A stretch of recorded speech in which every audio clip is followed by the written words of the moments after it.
নমস্কার, আমি তনুশ্রী। আজকে ইন্টারন্যাশনাল উইমেন্স হেলথ ডেতে আপনাদের সবাইকে স্বাগত। সম্পর্কে বেশি কিছু বলার দরকার নেই, ওনাকে সবাই জানেন।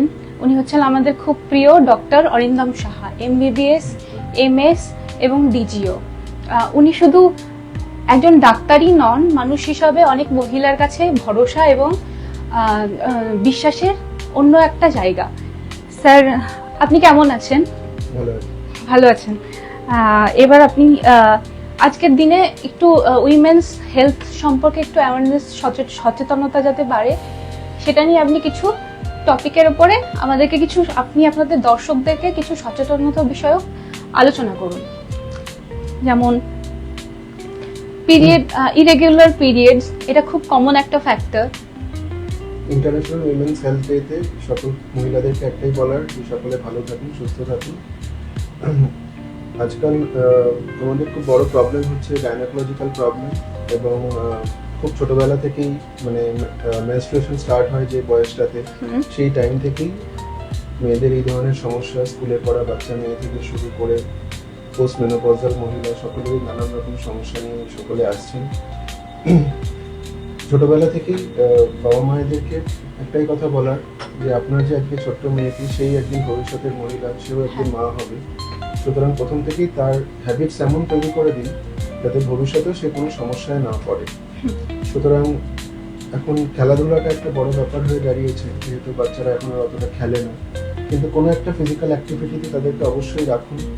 এবং খাবারের মধ্যে প্রথম থেকেই দেখে রাখুন যেন চিনি দেওয়া খাবার, মানে সুগার অ্যাডেড ফুড যেগুলো সাধারণ যেগুলো আমরা খাই, biscuit, cookies, cake, pastry, ice cream, cold drinks, এই ধরনের খাবারগুলো যতটা সম্ভব অ্যাভয়েড করা, মানে মিনিমাম খাওয়া আর কি। আর এই চকলেট, ক্যাডবেরিজ, এগুলো মানে ফুড হ্যাবিটটা একটু ঠিক রাখতে হবে মোর অর লেস, তাহলে যতটা ইন্ডিয়ান ফুড খাওয়া যায় আর কি, মানে সাধারণ যে আমাদের একটু নন অয়েলি, হ্যাঁ, অল্প তেলে রান্না, ডাল ভাত, সবজি, আর ময়দাটা যতটা পারবে অ্যাভয়েড করতে হবে। হ্যাঁ, সেটা আপনি সবসময় বলে থাকেন সবাইকেই। আর স্যার, তারপরে দ্বিতীয় টপিক হচ্ছে প্রেগন্যান্সি কেয়ার সম্পর্কে আপনি আপনার পেশেন্টদেরকে বা যারা রিসেন্টলি হচ্ছে এরকম কি বলতে চাইবেন? প্রেগন্যান্সির জন্য হিউম্যান প্রেগন্যান্সি দেখা গেছে সবচেয়ে ভালো টাইম হচ্ছে 22 থেকে 29 যে বয়স। কিন্তু এখন যেটা আমাদের সমস্যা হয়ে দাঁড়িয়েছে, মানে মেডিকেল অ্যাঙ্গেল থেকে, সেটা হচ্ছে যে ম্যাক্সিমাম মেয়েরাই যেহেতু তারা তাদের কেরিয়ার বিল্ড আপ করছে, পড়াশোনা, চাকরি হয়ে এস্টাবলিশড হয়ে, তারপরে তখন যতদিনই তারা বিয়ে করছে, মেজরিটি 30 ক্রস করে যাচ্ছে। সুতরাং প্রেগন্যান্সি একটা ডিফিকাল্ট সিচুয়েশন হয়ে দাঁড়াচ্ছে, কারণ 30-এর পরে প্রেগন্যান্সি কমপ্লিকেশনস অনেক বেশি থাকে। একটাই কথা সবাইকেই বলি যারা চেম্বারে আসেন, যে কোনো জিনিসেরই হোমওয়ার্ক হচ্ছে খুব ইম্পর্টেন্ট।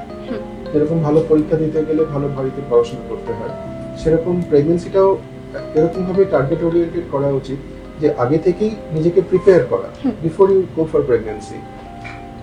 প্ল্যান্ড ওয়েতে ডাক্তারের ডায়েট, এক্সারসাইজ এগুলো মেনটেন করা, চিকিৎসকের পরামর্শ নেওয়া, কিছু ফলিক অ্যাসিডস, এই ধরনের কিছু ওষুধ আছে সেগুলো আগে থেকে স্টার্ট করে দেওয়া, যাতে তার প্রেগন্যান্সিতে কোনো কমপ্লিকেশনস বা যেটা এখন বড় problem, high rate of miscarriage বা ডিফেক্টিভ বাচ্চা, এই জিনিসগুলো যাতে আমরা অ্যাভয়েড করতে পারি। এই ধরনের অ্যাক্সিডেন্টস যাতে আমরা যতটা সম্ভব আমাদের দ্বারা ততটা যেন অ্যাভয়েড করা যায়।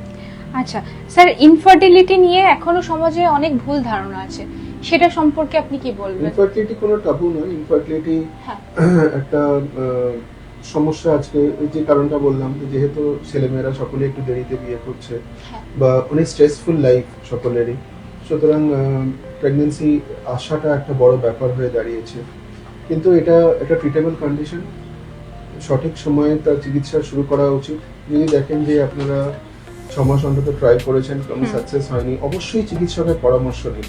বা যে কথাটা আগেও বললাম, যে যখন ভাবছেন যে আমি প্রেগন্যান্সি নিতে চাই, আমি হয়তো ভাবছি যে নেক্সট 2027 সালে আমি প্রেগন্যান্সি নেব, অবশ্যই একজন চিকিৎসকের সঙ্গে আলোচনা করুন, যে কিছু বেসিক টেস্ট করে দেখে নেওয়া, কোনো ছোটখাটো সমস্যা আছে কিনা, তার কোনো সমস্যা আছে কিনা, বা সেগুলোকে খুব সহজেই সমাধান করা যায়। যাতে প্রেগন্যান্সি শুরু থেকেই কোনো রকম সমস্যা তখন সলভ করাটা অনেক ডিফিকাল্ট, তার থেকে আগে থেকেই সেগুলো, যেমন আমি বলছি, যেমন অনেকেরই গল স্টোন থাকে, ঠিক আছে, বা হয়তো কিছু সিস্ট আছে, সেগুলো ইজিলি সলভ করা যায়। সেগুলো প্রেগন্যান্সির মধ্যে না করে আগে থেকে ঠিক করে নেওয়া আর কি। আচ্ছা, আর আজকালকার এই ব্যস্ত জীবনে স্ট্রেস উইমেন হেলথকে কতটা এফেক্ট করে? স্ট্রেস প্রচন্ডভাবে এফেক্ট করছে। তার কারণ হচ্ছে যে হরমোনাল ইমব্যালেন্স হয়ে যায়। স্ট্রেসের জন্য অনেক মেয়েরাই আমাকে চেম্বারে এসে বলে তারা ঠিক মতন ঘুমোতে পারে না। মেয়েদের টাইমলি ঘুমানোটা খুব ভাইটাল, কারণ সময় মতো না ঘুমোলে হরমোনাল ইমব্যালেন্স তাদের হবেই। আর এটা থেকে পিরিয়ডস এর বিভিন্ন সমস্যা, পিরিয়ডস এর গন্ডগোল হয়, ঠিক মতন ওভুলেশন হয় না, যে প্রতি মাসে যে ডিম ফোটা বা ভালো কোয়ালিটির ডিম বেরোনো, এগুলো প্রতিটাই এফেক্টেড হয়ে যায়। সেটা তার ইনফার্টিলিটি বা প্রেগন্যান্সি সবকিছুকে এফেক্ট করে। আচ্ছা স্যার, সার্ভাইকাল এবং ব্রেস্ট হেলথ নিয়ে আপনার কি মতামত? মানে আমাদের কখন এটা নিয়ে ডক্টর কনসালটেশন দরকার পড়ে? ব্রেস্ট হেলথ খুব ইম্পর্টেন্ট। আগে আমাদের দেশে আমরা অতটা ব্রেস্ট ক্যান্সার দেখতে পেতাম না, কিন্তু এখন অনেক অনেক বেড়েছে, লাইক আওয়ার ওয়েস্টার্ন কাউন্টারপার্টস। 25 বছর বয়স থেকে সব মেয়েদেরকে বলা হয় সেলফ ব্রেস্ট এক্সামিনেশন অন্তত করা উচিত।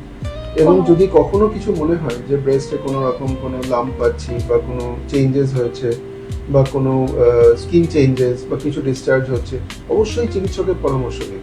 আচ্ছা। আর সার্ভাইক্স নিয়ে তো এখন আমাদের ভারত সরকারও প্রচুর প্রচার করছেন, এবং সার্ভাইকাল ক্যান্সারের যে ভ্যাকসিন সেটা লঞ্চ হয়েছে ভারতে, এবং সেটা সরকারি ব্যবস্থাতেও আসতে চলেছে। খুব শিগগিরই ওয়েস্ট বেঙ্গলের সব মেডিকেল কলেজগুলোতে পাওয়া যাবে, মানে একটা প্রপার ভ্যাকসিনেশন। সার্ভাইকাল ক্যান্সার হচ্ছে একটা ভাইরাস থেকে হয়। আচ্ছা। সুতরাং এটা হচ্ছে ওয়ান অফ দ্য প্রিভেন্টেবল ক্যান্সারস। আচ্ছা। ঠিক আছে, তো যেমন অনেক ক্যান্সার আমরা প্রিভেন্ট করতে পারি না, আমাদের হাতে নেই, বাট সার্ভাইকাল ক্যান্সারটা প্রিভেন্টেবল। ক্যান্সার কিন্তু প্রিভেন্টেবল ক্যান্সার, এবং সার্ভাইকাল ক্যান্সার ভারতবর্ষের মেয়েদের মধ্যে হাইয়েস্ট ছিল। সেটা কমতে শুরু করেছে, তার কারণ হলো যে মেয়েরা অনেক আগে থেকে অ্যাওয়ারনেস ব্যাপারটা আসছে, স্মিয়ার করা। কিন্তু ভ্যাকসিনটা অবশ্যই নেওয়া উচিত। 9 থেকে 45 অবধি সরকার এটা আমাদের রেকমেন্ড করেছেন। আচ্ছা। এবং আমিও সব মেয়েদেরকে বলবো, বিশেষ করে ছোট মেয়ে যারা স্কুলে পড়ে তাদের মায়েদের বলবো যে অবশ্যই মেয়েটাকে ভ্যাকসিনেশন দিন। আচ্ছা। তারপর সেফ মাদারহুড কিভাবে, মানে একটা মেয়ে যখন মা হয় তখন সেটা কিভাবে সে করবে সেফলি? মানে প্রেগন্যান্সি, আমি সবাইকেই বলি যে প্রেগন্যান্সি কিন্তু কোনো অসুখ নয়। সুতরাং প্রেগন্যান্সি একটা ন্যাচারাল ফেনোমেনা। প্রেগন্যান্সি এখন ম্যাক্সিমাম মেয়েরাই ওয়ার্কিং, অনেকেই ভাবে যে আমার প্রেগন্যান্সি নিলে বোধহয় চাকরি ছেড়ে দিতে হবে বা অনেক বেড রেস্ট নিতে হবে, এরকম কিছু ব্যাপার নেই। প্রেগন্যান্সি চলাকালীনই সে কন্টিনিউ করতে পারে তার যা ওয়ার্ক শিডিউল আছে, মানে সবই প্রপার করতে ওয়ার্ক পারে রুটিন একদম। করতে পারে। কিন্তু ওই যেটা আগেও বললাম যে প্রিপারেশনটা ইম্পর্টেন্ট। ডায়েট এন্ড এক্সারসাইজ করে নিজেকে প্রিপেয়ার রাখা, সেফ মাদারহুডের জন্য হেলদি ডায়েট খাওয়া, খুব ফাস্ট ফুড না খাওয়া ডিউরিং প্রেগন্যান্সি, কোনো রকম অ্যাডিকশন না করা, স্ট্রেস ফ্রি লাইফ লিড করা। Main important is stress free. হ্যাঁ, বাড়ির মেম্বারদেরও এটা দায়িত্ব যে যে মেয়েটি প্রেগন্যান্ট তার বাড়িতে তাকে কোনো রকম যেন স্ট্রেস না দেওয়া হয়, প্রপার টেক কেয়ার। এক্স্যাক্টলি, তাকে সময় মতন চিকিৎসকের কাছে নিয়ে যাওয়া, তার ওষুধপত্র দেওয়া। আচ্ছা স্যার, মেয়েদেরকে আপনি আরেকটা লাস্ট টপিকে বলুন, ন্যাচারাল লাইফস্টাইল লিড করার জন্য তারা কিভাবে নিজেদেরকে প্রিপেয়ার করবে? ন্যাচারাল লাইফস্টাইলের জন্য ভেরি ইম্পর্টেন্ট হচ্ছে যে আমি সবসময় বলি যে আমাদের যে মানে যে মেয়েরা তাদের যে মানে বেসিক যে ফুড হ্যাবিট, মানে আমাদের ফুড হ্যাবিট আর এক্সারসাইজ, এই দুটো কিন্তু খুব ভাইটাল, মাস্ট। হ্যাঁ, মানে আমি নিশ্চয়ই আমি কন্টিনেন্টাল খাবো, চাইনিজ খাবো, কিন্তু বুঝতে হবে যে আমি ইন্ডিয়ান। হ্যাঁ, আমি ইন্ডিয়ান, আমার ইন্ডিয়ান ডায়েটটাই আমার জন্য জেনেটিক্যালি সুটেড। ঠিক আছে তো? আচ্ছা। এবং আমরা ইন্ডিয়ানরা চিরকালই হার্ড ওয়ার্কিং ফিজিক্যালি। হ্যাঁ।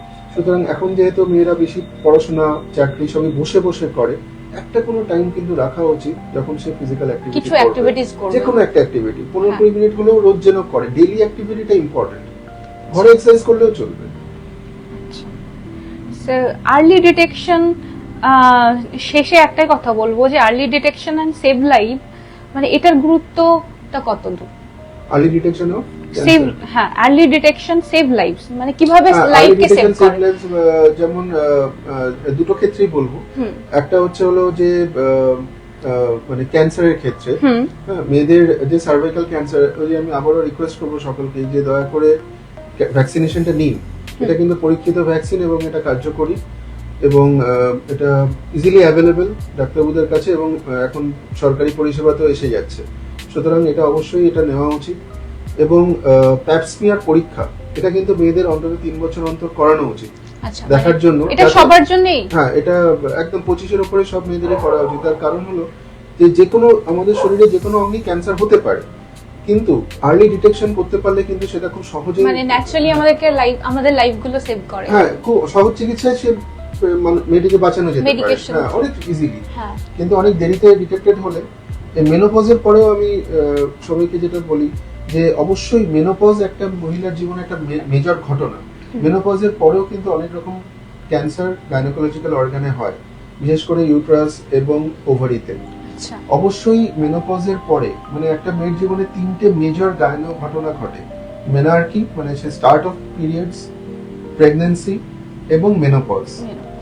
মেনোপজের পরে কিন্তু অবশ্যই চিকিৎসককে একবার পরামর্শ করবেন, বছরে একবার দেখানো উচিত, ইউএসজি করে দেখা উচিত সব অর্গানগুলো ঠিক আছে কিনা। কারণ মেনোপজ খুব ন্যাচারাল ঘটনা হলেও মেনোপজের পরে যে প্রবলেমগুলো হয় সেগুলো কিন্তু আর্লি ডিটেকশনে খুব ইজিলি ট্রিট করা যায়। আচ্ছা। দয়া করে নেগলেক্ট করবেন না, চিকিৎসকের একবার ফলো আপ করাটা উচিত। প্রেগন্যান্সির ক্ষেত্রেও আর্লি ডিটেকশনে বলবো যে বিশেষ করে যারা শহরাঞ্চলে থাকেন তারা হয়তো অনেক সহজে চিকিৎসকের কাছে পৌঁছতে পারেন, কিন্তু যারা গ্রামাঞ্চলে বা মফস্বলে থাকেন তাদেরকে বলবো যে মাসে একবার কিন্তু অবশ্যই চিকিৎসক দেখাবেন। ব্লাড প্রেশার এই সমস্ত কারণে আমরা কিন্তু অনেক মেয়েদের অনেক কমপ্লিকেশন সরকারি হাসপাতালেও দেখতে পাই, এবং যেগুলোকে খুব ইজিলি প্রিভেন্ট করা যেত বা মেয়েটির প্রাণ বাঁচানো যেত। কিন্তু এরকম ম্যাটারনাল মর্টালিটি আমাদের দেশে কমাতে হবে। একটা মেয়ে মা হতে গিয়ে তার জীবন চলে যাচ্ছে, এটা কখনোই সামাজিকভাবে অ্যাকসেপ্টেবল নয়, এবং এটা আমাদের একটা সামাজিক লজ্জা। হ্যাঁ, এবং সেটা কিন্তু প্রিভেন্টেবল। সেটা যদি সকলে মিলে কোঅপারেট করেন, এবং ফ্যামিলি মেম্বারদেরও দায়িত্ব যে সময় মতন একজন চিকিৎসক অব্দি পৌঁছে যাব, যাতে সেই মেয়েটিকে চিকিৎসাটা দেওয়া যায়। অনেক দেরি করে ফেললে কিন্তু প্রেগন্যান্সি কিন্তু একটা মেয়ের প্রাণ কেড়ে নিতে পারে। ধন্যবাদ স্যার, এত সুন্দরভাবে আমাদেরকে এত গুরুত্বপূর্ণ তথ্য দিয়ে গাইড করার জন্য। আশা করি আপনার এই ভ্যালুয়েবল গাইডেন্স আমার মেয়েদেরকে সচেতন করতে সাহায্য করবে। অসংখ্য ধন্যবাদ আপনাকে। নমস্কার। স্যার চেষ্টা করবেন হাজারো ব্যস্ততার মাঝখানে এরকম কখনো কখনো সময় বার করে আপনাদেরকে বিভিন্ন গুরুত্বপূর্ণ গাইডেন্স দেওয়ার জন্য। অসংখ্য ধন্যবাদ আমাদের সঙ্গে থাকার জন্য। Thank you. শুভরাত্রি।